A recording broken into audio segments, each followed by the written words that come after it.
Left by Jamie McCarthy. Getty Images. Right by Mustafa Yalcin. Anadolu Agency. Getty Images. The Weinstein Company's long legal headache has only just begun.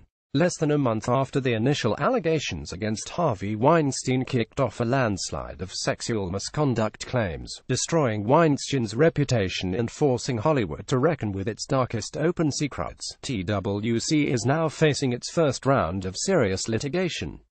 Actress Dominique Huett has filed a $5 million civil suit against the board, according to Deadline, claiming that the board had actual knowledge of Weinstein's repeated acts of sexual misconduct with women even before the first New York Times report brought the allegations into the mainstream.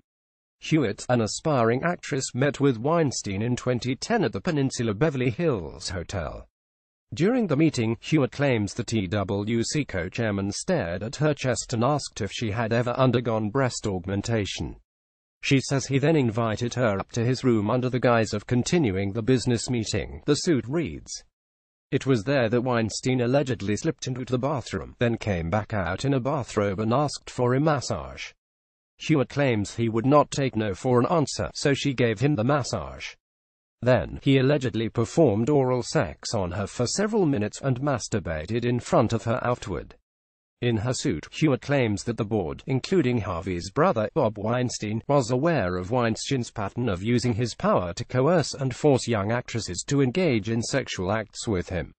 She says it was also aware of allegations of sexual misconduct against Weinstein going back to the 1990s and multiple claims of sexual misconduct which were settled with the victims prior to the filing of suit. After the initial bombshell reports from the New York Times and the New Yorker, it was unclear how much the board knew about Weinstein's alleged predatory behavior, which spanned 3 decades. A handful of members resigned almost immediately, while those remaining worked quickly to fire Harvey, who acquiesced and later formally resigned, though he still owns 23% of its stake. The board members, Bob in particular, have also released numerous statements condemning Weinstein and expressing shock at his alleged behavior in an attempt to publicly distance themselves from the controversy. However, it seems the board actually was aware, at the very least, that Weinstein had paid numerous settlements to women over the years. David Bowies, Weinstein's former lawyer, revealed in an interview that when he was helping the co-chairman renegotiate his contract in 2015, the board was made aware of at least 3 or 4 settlements. Lance Meroff, the T.W.C board member responsible for handling contract negotiations, confirmed to the Times that the board knew about the settlements, but said it believed they were used to cover up consensual affairs. Weinstein has been married to designer Georgina Chapman since 2007. After the scandal broke, she announced that they are separating. Meroff's chief concern, he said, was that there were no pending settlements at the time of negotiations, and that company money was not used for them in any way. As a result, Meroff also wrote a new code of conduct at the company that included a detailed description of sexual harassment into contracts, noting that employees would face costly fines if the company ever had to pay a settlement for the misconduct. Considering Huett's new lawsuit, perhaps the clause was a darkly prescient decision. Representatives for T.W.C have not yet responded to Vanity Fair's request for comment about Huett's civil suit. Get Vanity Fair's HWD newsletter, sign up for Essential Industry and Award. News from Hollywood. Full-screen photos. 13 horror movies for wimps because nothing says horror like a 1920 German expressionist film. This classic about a murderous hypnotist is inspiring now for its groundbreaking cinematography and sheer artfulness, more of a gorgeous film noir than a real horror story. Photo from Everett Collection. The original cinematic adaptation of Bram Stoker's novel is a must-see for film fans. It's the mother of all vampire movies, featuring an indelible performance by Bela Lugosi and some really lush cinematography. This scene alone of Dracula's wife's awakening is a thing of pure beauty. Plus, it's from the 1930s, there's no way it'll scare you. Photo from Everett Collection.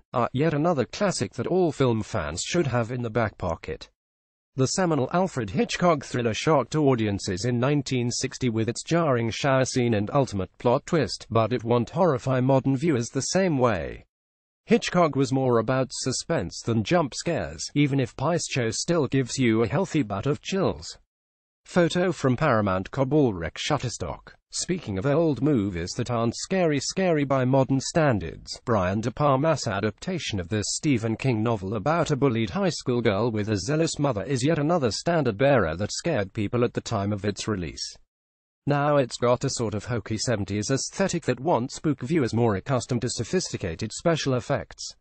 Photo from United Artists Cobolrec Shutterstock. This stop-motion kids comedy is a joyful story about a boy who sees dead people. For the scary version, go stream The Sixth Sense.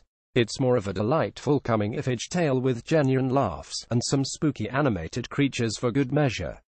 Photo from Focus Features Everett Collection. Much like Shaun, this 2014 mockumentary flips a genre on its head, poking fun at the wild and sexy lore of vampires.